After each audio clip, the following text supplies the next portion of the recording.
Hi, I'm Dr. McCleary from Orlando Orthopaedic Center, one of the sports medicine physicians. I'm going to talk real quick about when you suspect a concussion and what to do, especially if there's not a trained medical professional nearby. A lot of high schools especially have the luxury of having an athletic trainer on the sidelines for a lot of the sporting events. But some schools don't have that luxury, and of course a lot of the rec leagues and club teams don't have them. Certainly a lot of the middle schools and youth leagues don't have an athletic trainer nearby.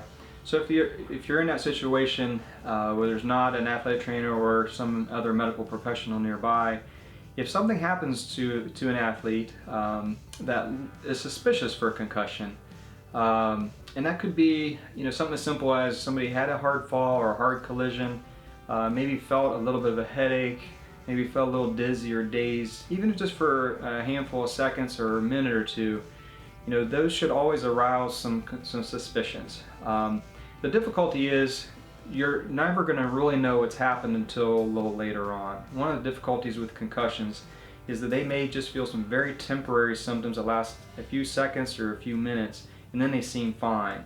The problem is that later on, whether it's later in the evening or certainly into the next day, a lot of these athletes are going to get many more symptoms that come about later. And you just really don't know what that situation is going to be until it happens.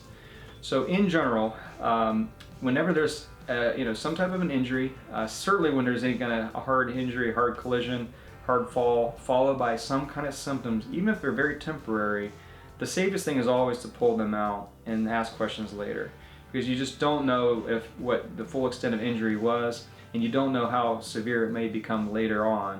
And the worst situation, of course, would be if they would get hit again and have a second injury that causes much more damage and cause them to be out much longer or even worse.